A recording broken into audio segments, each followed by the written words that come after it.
प्यारे बच्चों, जैसा कि हमने पिछली कहानी में आपको बताया था कि हम आपको कहानी सुनाएंगे सच्चा खजाना।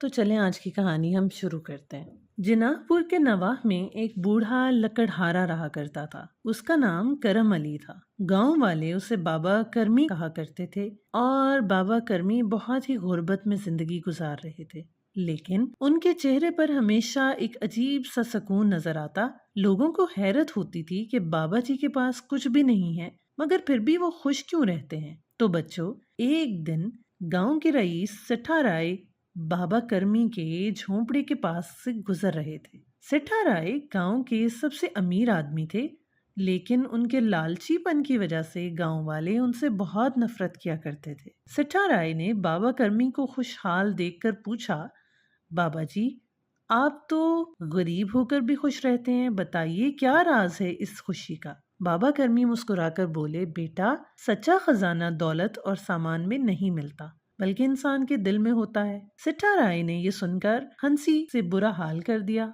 और कहने लगे, दिल के खजाने से पेट नहीं मरता बाबा जी, दौलत ही सब कुछ है। बाबा करमी ने जवाब दिया, दौलत जरूर जरूरी है, मगर बेटा, इसकी हवस इंसान को अंधा बना देती है।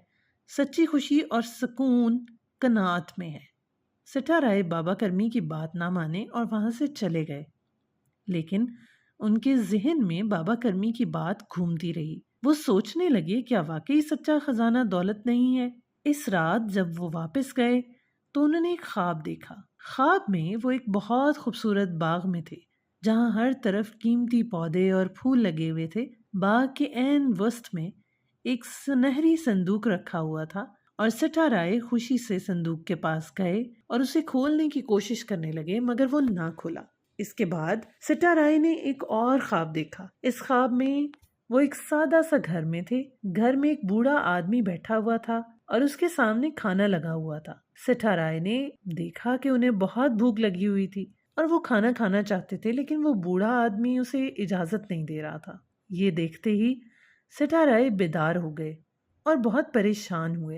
वो फौरन बाबा करमी के पास गए और उन्हें अपने ख्वाबों के बारे में बताया। बाबा करमी ने सेठा राय की बातें सुनने के बाद उनसे कहा, बेटा, पहला ख्वाब तुम्हारी लालच की निशानदेही करता है और दूसरा ख्वाब तुम्हारी कंजूसी की।